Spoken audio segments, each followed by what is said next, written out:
I wasn't hungry, but I wandered into the kitchen. It was the place here that I associated most with Orlando, probably because he spent so much of his time in there. Running my hand along the countertop, I spotted the remnants of dinner where dishes hadn't been fully done. I weighed up if it was worth doing the dishes or not. After all, who else was going to? As I reached for one of the sponges, I sighed, fingers closing prematurely around the empty air. I couldn't do it. Just being in here was uncomfortable without him being here. I could almost seem happy toiling away, baking something out of the corner of my eye. What? I could almost see him, I think, happily toiling away, baking something out of the corner of my eye, but the moment I turned, nothing. That's a strange typo. Okay. I can't be here right now. I emerged out of the foyer, stumbling and keeping my hand against the wall for support. Dean looked up but said nothing. I could feel him watch me as I continued my way down to the basement. It was just as quiet down here as it was upstairs. Granted, it was significantly less used than the kitchen. I almost couldn't smell Tyson lingering in the room, but he'd been here. My brother was once in this room, and shy of his body in the freezer upstairs, this was one of the few things I had left. Their bodies are in the freezer? I guess that makes sense, but I don't know if we knew that. A whine escaped my throat upon thinking about going near either of their bedrooms, their scent, their belongings, and all of Oswin's belongings in Tyson's room. Constant reminders of them that I couldn't escape were I to go upstairs. In a daze, I left, slumping up against the wall of the basement. I turned my head towards the other visible door down here, left open, and a pale glow coming from within. Thanatos. Pushing myself off the wall, I wandered towards the vault. Maybe I was still dreaming. Maybe this was all some vision Thanatos was showing me, and it wasn't too late. Wandering inside, and over to the keypad, I stared at it. It was active, waiting for my input. My hands shook, and I tried putting in something, only for it to cut out before I could hit confirm. I collapsed against the door, defeated. I hadn't eaten all day. My mouth was dry, I was exhausted from all the crying, and as if answering my prayers, someone showed up. You.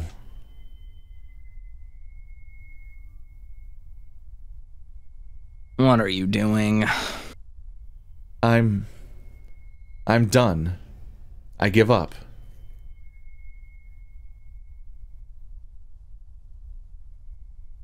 There's no password for today, not of this branch anyway. That's not going to bring Tyson back, or Orlando, or my dad, or Oswin, or anyone else that's about to die.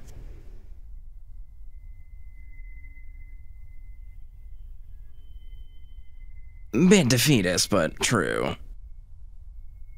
There's nothing that can be done? You can't, help?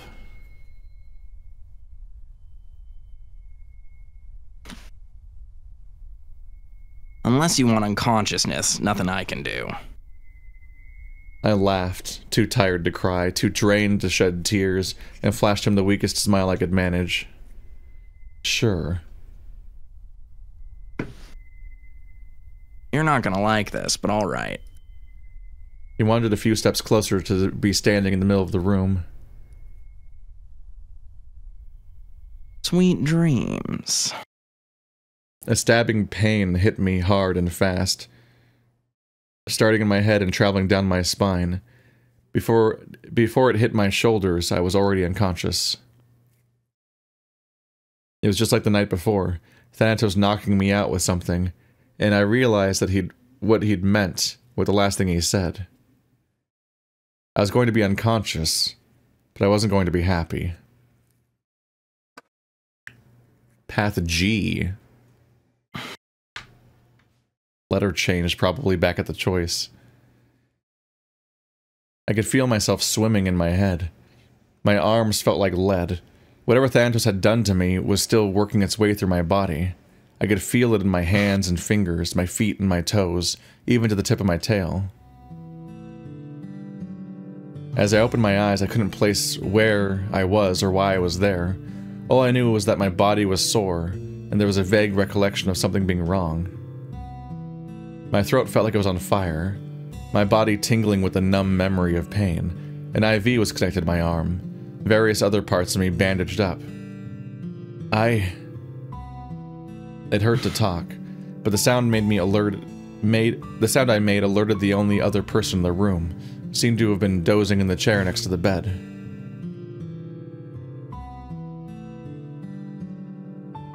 Huh?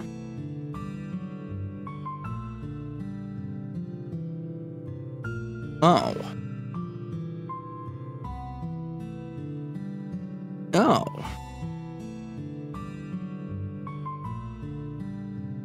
Thank God, you're awake. I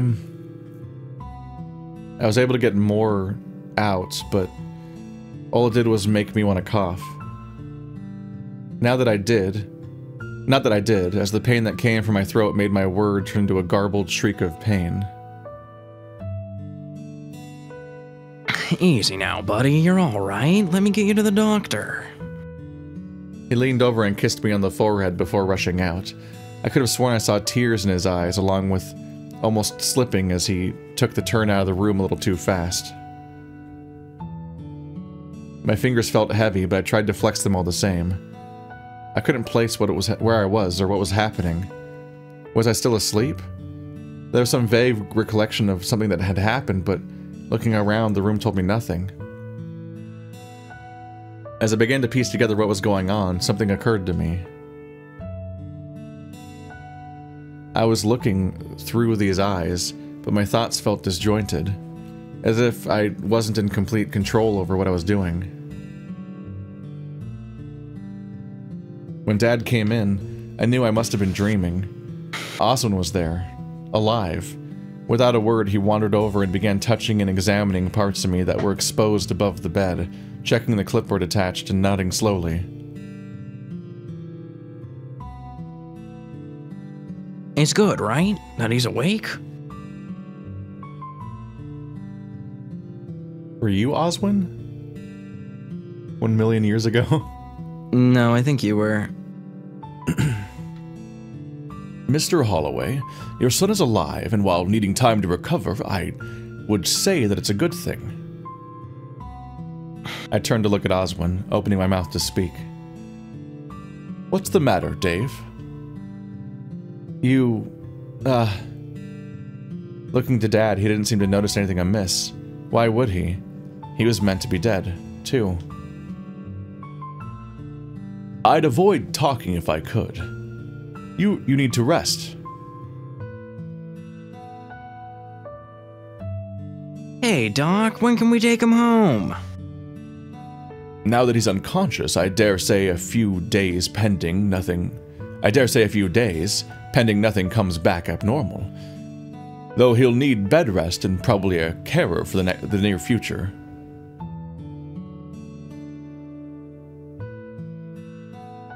I'm his dad. What do you think I'm gonna be doing for my son? Oswin grunted, seemingly having nothing to say on the matter.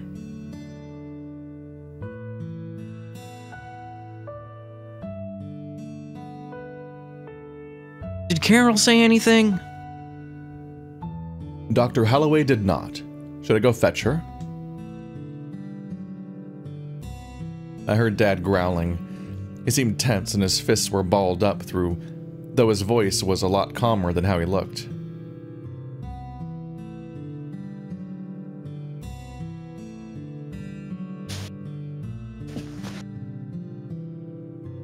Sorry, I knocked my soda can over. You're just a disaster. It had nothing in it. I caught it and drinks in your room are ever safe. I'm just a clumsy person. No, thank you. Dad? Yes, son? I mouthed words at him, anything to indicate I wanted to talk, given I could barely move my arm. Hey, Can we get a notepad or something for him to write on? He can barely move his hand. I don't think that's going to be much use, but I'll source something. As Oswin left, Dad came back over and cupped my cheek. Very doctor-like behavior. There's no hope at all.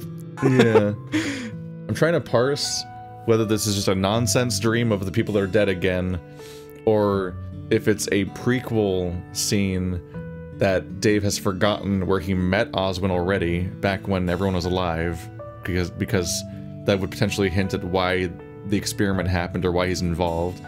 Or if it's a weird, like, Prey moment where it's like you get unplugged from the experiment and it was all fake or something. Mm-hmm. I'm hoping it's one of the last two, because if it's just another dream about all the dead people again, then it's like, it's just kind of spinning its wheels at some point. This game would never do that.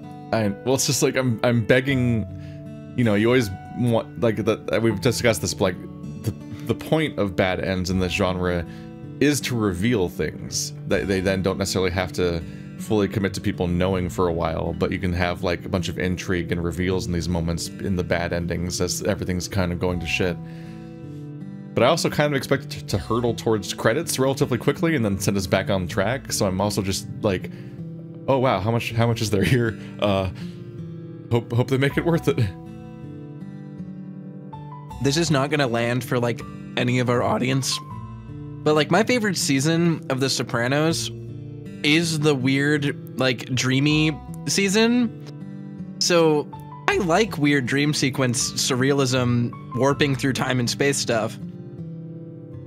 I don't know if this is particularly landing for me. I need to rewatch The Sopranos. What caught me off guard about it is how old it is. Like, how do I put this? It's like, so like it's seen as the birth of prestige television, right? So like, not exactly, but yes. Okay. That comes up a lot. It's people talk about The Sopranos all the time as like as being like the beginning of the modern golden age of television that led to. It's the beginning of the modern golden age. That's not prestige television. There's differences. Okay. Because Oz came before that too, I believe. Well, that's what I mean then. But like, that leads to me expecting it to look like a modern television on some level, and it super doesn't. It's like there's something very confusingly sitcom-y looking about it when you go back to it with modern eyes. Like, just I think the it way was shot on film, which gives it a really interesting look. Yeah, but it looks confusingly old in a way that like it's a little bit like how like it's a hard thing to compare, but it's like early Doctor Who revival. Like the David Tennant era is weirdly orange and blurry. Like everyone looks like they have that filter on them that makes people look younger by just blurring them physically.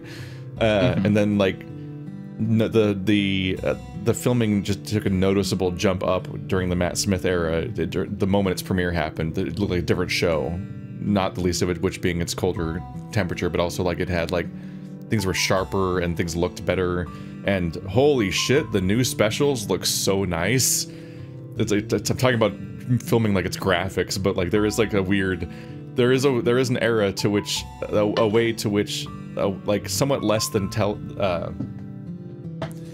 television was just made so cheaply by comparison that like you can watch a movie from 20 years ago and it doesn't look as old. It just has weird hints of being old, like references or technology, but like the filming looked normal already decades ago. It's the only way to know how to put it.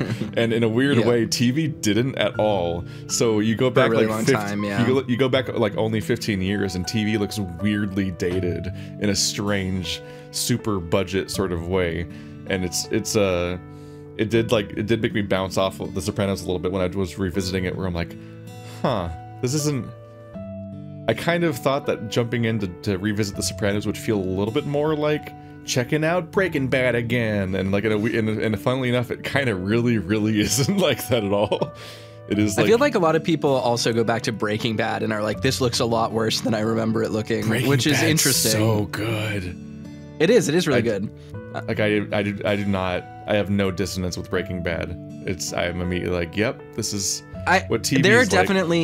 There are definitely things where if I go back to the first season of Breaking Bad, I'm like, this looks like a TV show filmed when this was filmed. It's got that early digital TV look, but it does look really good.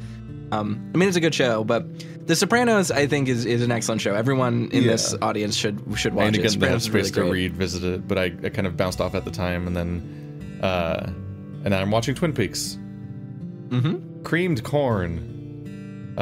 That's Twin Peaks is every possible level of dissonance at the same time of being old and new and experimental and weird and also template, because I guess it's kind of a parody of, or a satire on some level of, soap operas, so it's also like fucking with certain things.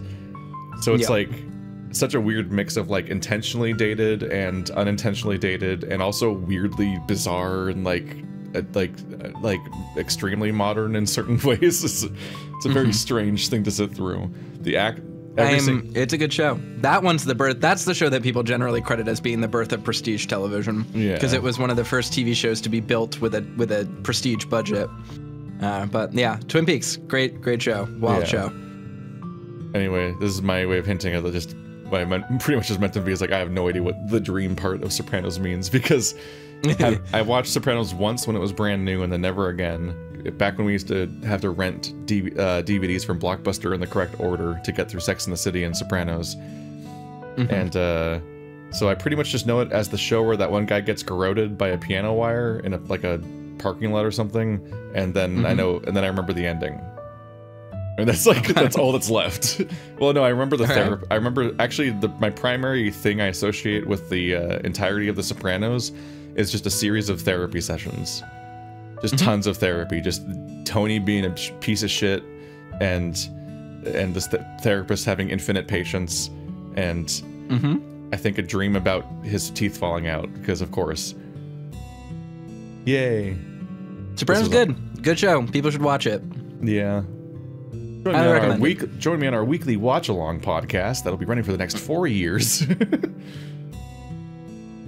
As Oswin left, Dad came back over and cupped my cheek. I could feel it. I could feel him rub his thumb against my cheek, wiping away the tear that was already on its way down my cheek. Cheek. Give me them cheeks. Drugs. I'm praying for this to be a memory. Please let this be a real scene that happened at some point. I need a revelation. You're safe now. What?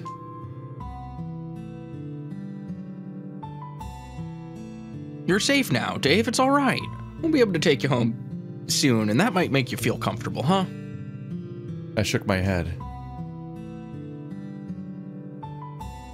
No, what's wrong?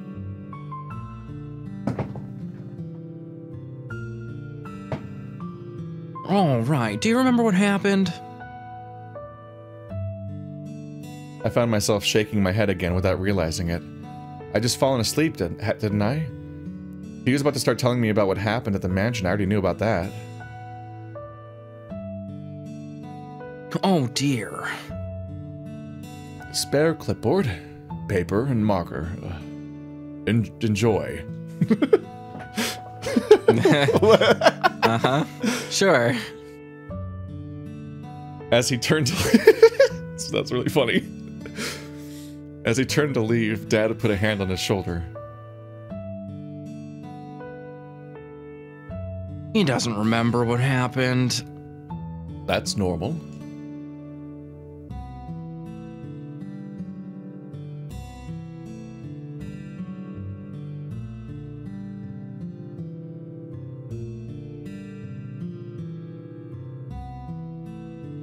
So he'll remember eventually. I'm wondering if this is a thing we kind of anticipate, where Dave is revealed to be in like the same experimental trial that like Sal was in and so on. Yeah, maybe. Oswin looked at me hard before turning back to Dad, looking him over. What I've been told is correct. It might be best if he doesn't. I'm not gonna accept that. Then tell him yourself. After all, You're still acting police, aren't you? The comment didn't seem to sit well with Dad, but he stayed quiet, instead turning to me. I'm sure the police will want to question him if you don't. But by all means, do as you will, as long as it doesn't compromise the health of my patient. I'd rather not have Carol berate me again. Then he was gone again, leaving me with Dad. He slumped back into his chair beside my head, watching me for a bit. I could see he wanted to say something, but was keeping it down. Probably where I learned it from.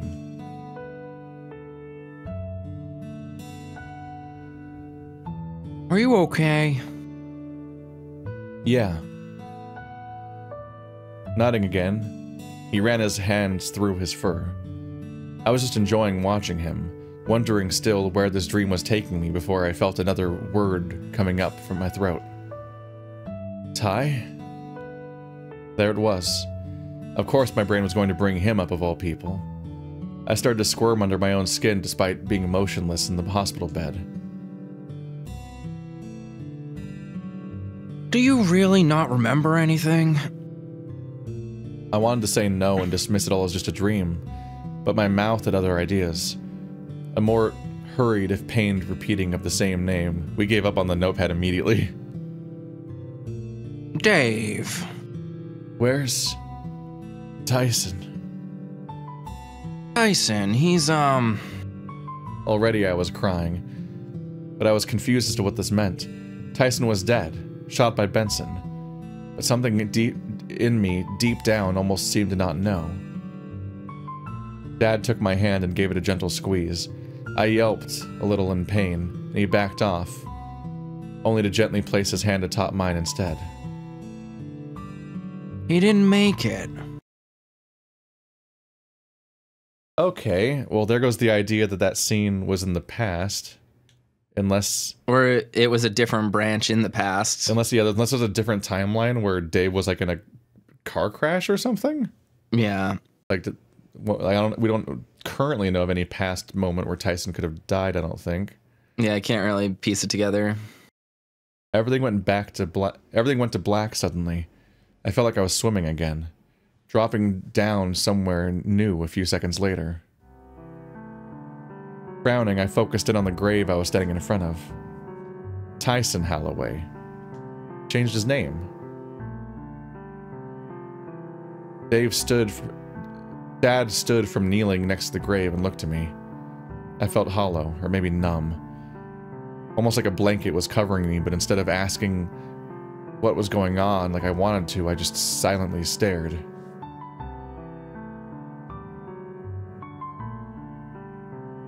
You doing okay? No.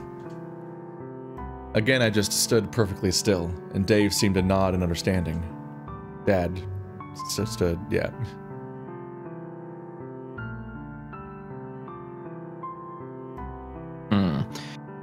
Figured you might want to visit your brother. Been a bit hard with it just being the two of us, huh?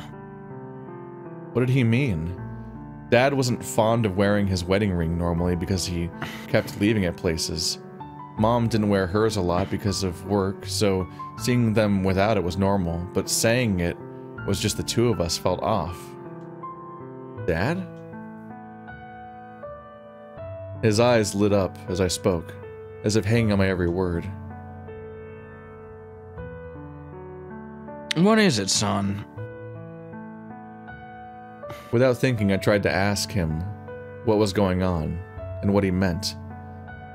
But the me that I seemed to be standing there had other ideas. What? Okay, the I is wrong. Got it. Is it my fault? Oh, Dave. Again, I was crying. I could feel the tears falling down my cheeks as I collapsed to my knees and clawed at the soil around Tyson's grave. If maybe... I could feel Dad's hand on my back, just rubbing slowly in circles as I worked out what tears I had in my system.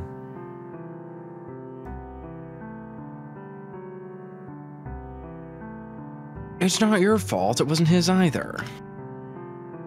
Then who? Dad didn't have an answer. I just wanted to know what scenario my mind had made up.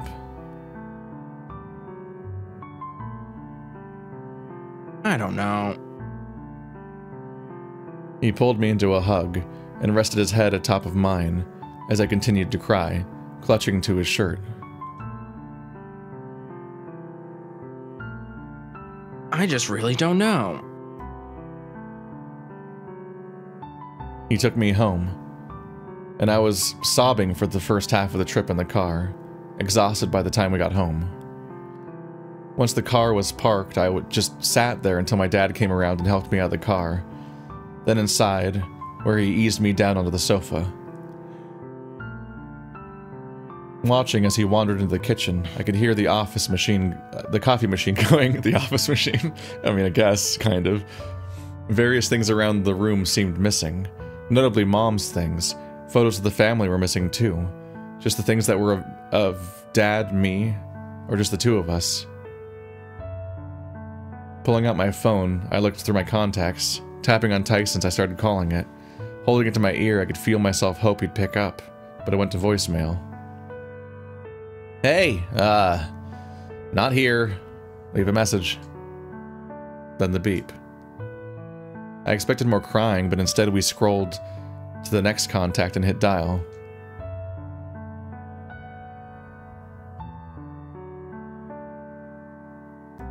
Sorry, I can't come to the phone right now. Please leave a message. The beep again. You have reached Sal's phone, but I'm not here. Sorry.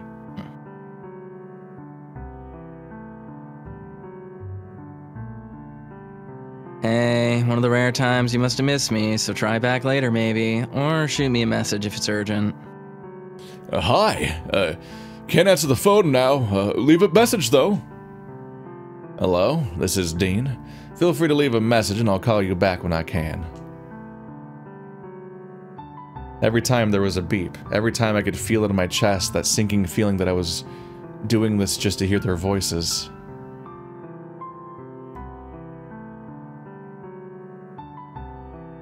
Calling them again? Yeah.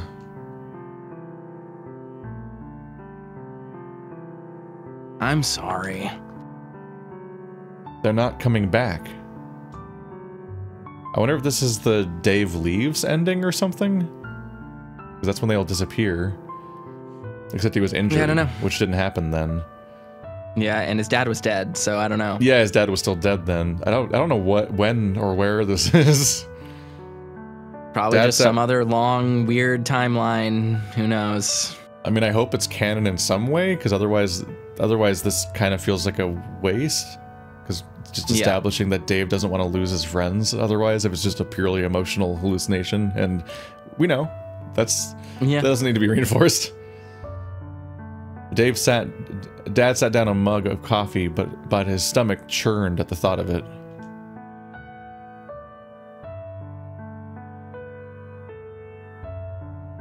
Come on, kiddo. Gotta get something in ya, even if it's just coffee. I'm not hungry. Or thirsty. Please, for me. I don't know if you should drink just coffee. I don't know if that's an improvement over nothing. I sat up and took the mug, cradling it in my hands. He'd made it black despite me normally having it with milk. I could see myself in the surface, eyes hollow, fur disheveled and patchy, a few cuts scarring my face. What happened to his face? Did you want to talk about it? Not really. No, please talk about it. I don't know what's happening.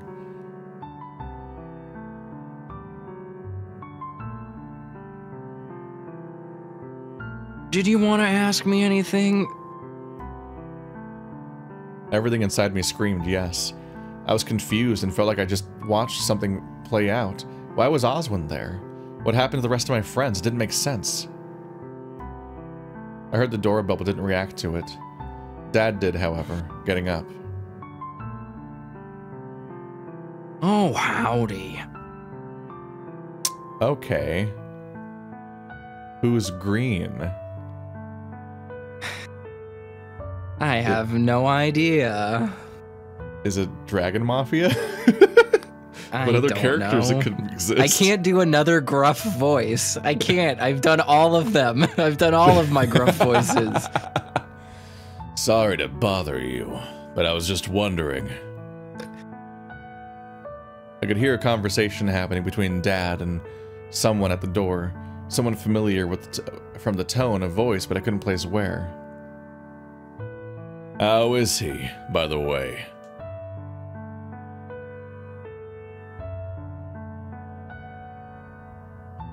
He's doing better.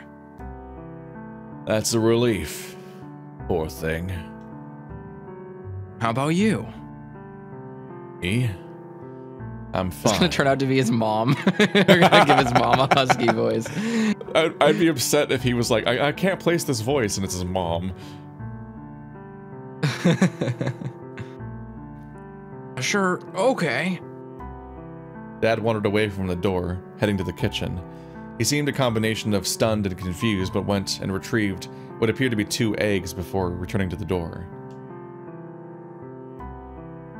Thanks again for this, David. I'll come back later and check in.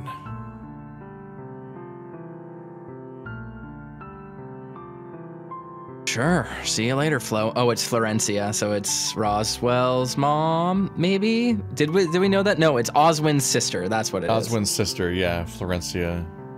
We've never met, and probably doesn't sound like that, unless I want to give her like a She probably sounds like this. and give her a I don't Mrs. know. Butthead voice.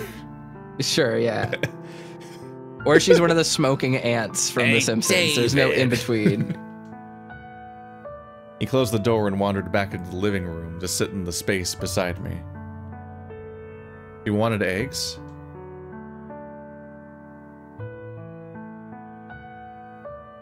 Last 2 we had as well. We'll need to get more. Are we in the good place or something? Like, what the fuck is happening? Is Florencia dead? I don't know.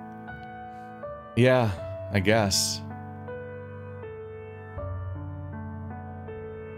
Where's your mind at, buddy? I hate seeing you like this. I also haven't seen the good place. You try having everyone you love dying in a fire. There was no fire. What was I talking about? Son. Not you, Dad. I still love you. Well, that's good. Why was I... Dave, I know things haven't been the best.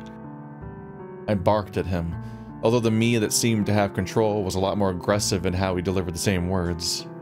You have no idea what it's like. He just sat there quietly, eyes darting away briefly before returning to me. I'm sorry, son. They're all... Why'd they all... Dad started talking, but things faded away again, leaving me in an inky black. My body was sore in a way I couldn't describe, but it wasn't long before I found myself somewhere else. What is happening? Okay. Would you like Hey, a Halls? they have Halls brand. Yeah. Yeah. We're on the same place. So like, would you like a Halls for all of your gruff voices?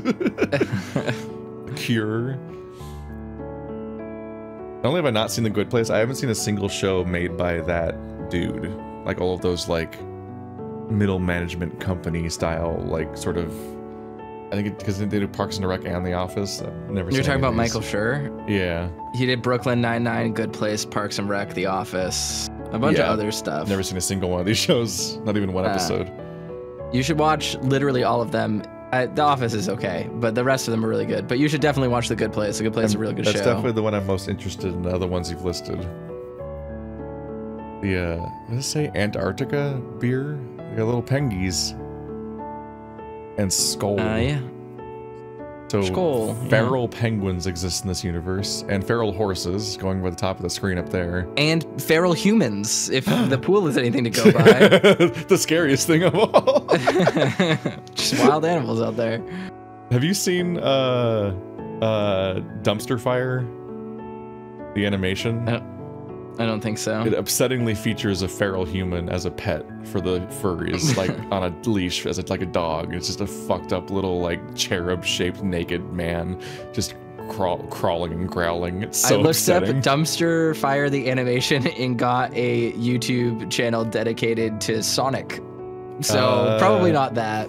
I don't know, type Dumpster Fire furry? I don't know. You should get drawings of like a skunk man or something, probably. I don't remember what the thumbnail is. Nope, I am not finding anything. Anyway, you can link it to me later. No, it's important. No, that's already been talked about.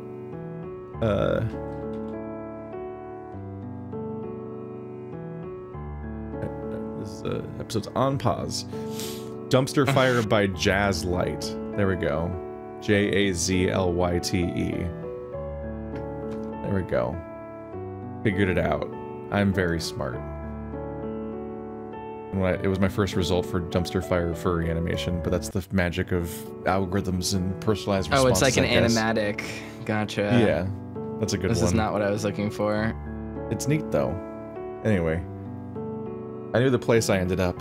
It was the cafe that I met Dean. The place I frequented a lot for my coffee fix when I wasn't at home. Wait, you met Dean at a cafe and not at school? I thought he met Dean at the gym also. It's hard. I mean, it would make sense. He is best friends with Sal. Yeah. Well, like Sal and Dean aren't the same age, so he wouldn't. Wait a minute. Does this mean that Dean, if they met? Okay, hold on. I'm just considering this. If Dean and Dave met outside of school at a cafe, and Dean wants to date Dave, and they're not going to school together, and Dave is only just now graduating, does that mean Dean was trying to date a high schooler? He's Scott Pilgrim. Ugh. Dean's like 21 trying to date a 17-year-old. I'm not gonna discourse. I'm not gonna discourse this. I'm not gonna think about it. I'm not gonna talk about it. We're going to rewind my thought process, and I'm not. This is what people want when they say, Toaster, just turn off your brain and enjoy it. You know what? I'll turn off my brain and enjoy it. I won't think about the visual novel. We're not going to do the math on the age difference between Micah and Leo. We're just not going to think about that right now. Hey. I'm done. I'm just done. I'm just done with it. There was a space here for me to have an opinion, and I have willingly closed that door. I'm gonna watch a Zully the Witch video while you narrate for a while. That's what's gonna happen now. I mean, this entire route has been Sal as like a 26-year-old wanting to date someone who turned 18 very recently. Yep. Yeah, wow, this like is an all 8-year difference. completely new news to me. He wants to be a cop because he wants to help people. We're not gonna interrogate this. Hey, is there anything I could have done different, you think? I was ready for that sentence. There wasn't anyone sitting opposite me. No one outside the window beside the table, so I didn't know who I was talking to. It's been years, but I probably should stop saying day 21 then. I pulled something out of my pocket, holding it in my hand. It looked like a combination of singed fur and scrap metal, but I didn't have to wait long for confirmation. Thanatos.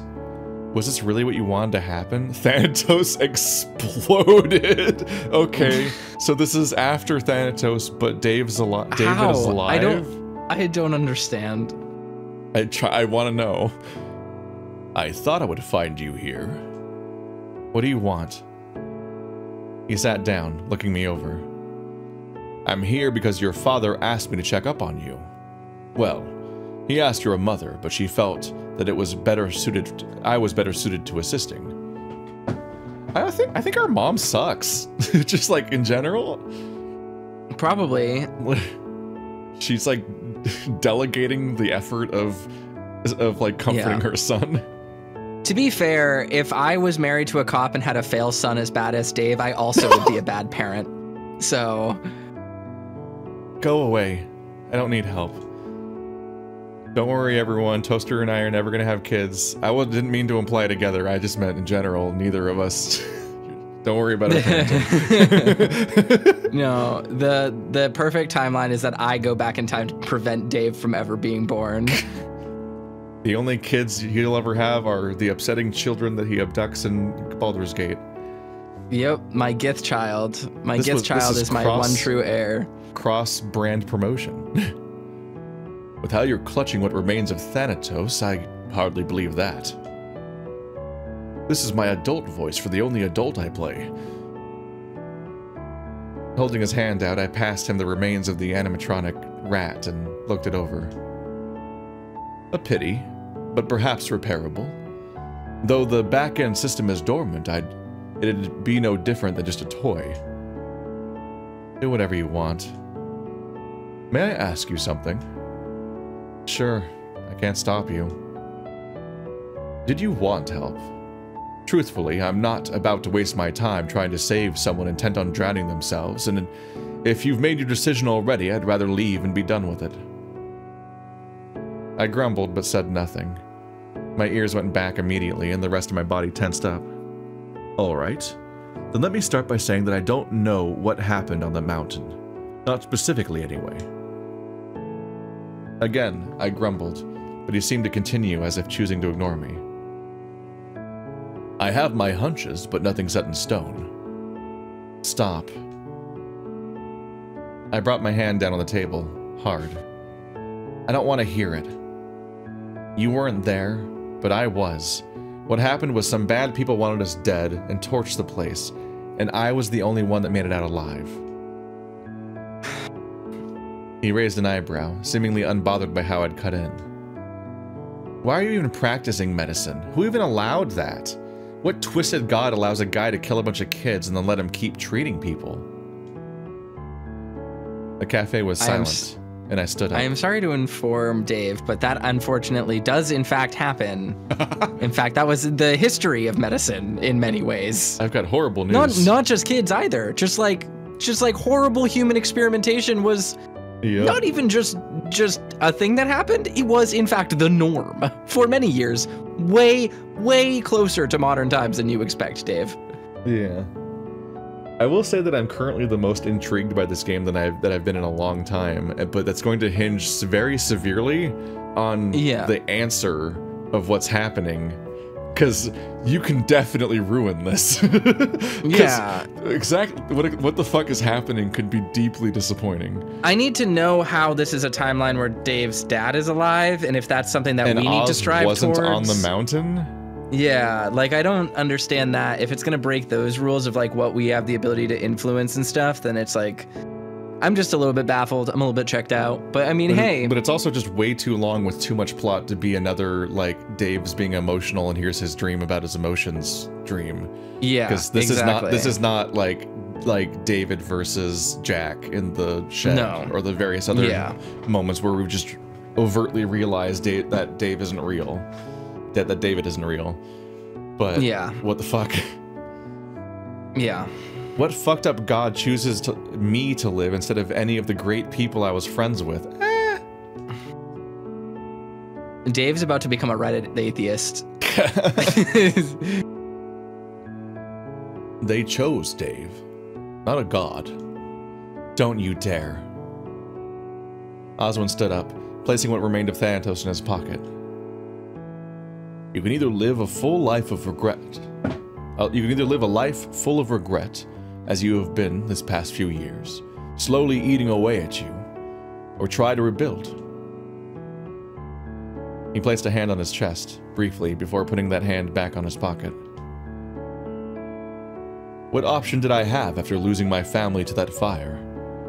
I could have succumbed to alcohol and become a man like my father, or I could have fought against that, like my older brother did, up until his final days. A different fire? Or the same fire? I'm not sure. Did he have a tragic backstory losing his family to a fire? I think he might have. There was some reason of who was left, but that was all the way back in the Oz conversation on like day 7. I don't care about whatever you did to rebel. You wanted to know what sort of god would allow me to continue working in medicine after what I did. I'm merely saying that While I can do very little, authorized to nearly nothing, it's what I have left. At least you have something. You have your parents. They divorced. Mom even sent you instead of seeing me herself. And your father? That apparently made me falter. I didn't know what that meant, though. He's keeping you safe, as best he can. That seemed to be all I needed to see, and it cut off once again from there. I half expected I was going to be thrown somewhere else, but I started to feel cold instead, something hard and solid underneath me. There was a blanket draped over me, and a pillow propped under my head. Thanatos was gone too, so we're back. What does that mean? I guess so. What does that mean? As groggy as I was, I brought my hand up to my face and flexed my fingers. I tried making sounds with my mouth to see if I was dreaming or if I had control again. Was that a dream? What was that dream? Why didn't I have control? Looking up at the vault's control panel, I grimaced as I started to realize that it was just a long vault vision instead. A memory. But of what timeline? The basement was cold, even with the blanket still draped over me. The pillow was tucked under my arm, and I stumbled forward towards the stairs. How long had I been down there? What time was it? Where were the others? Who gave me the blanket? Well, that's a question for next time. I'm wondering what the fuck is going on there exactly. Huh. Me too.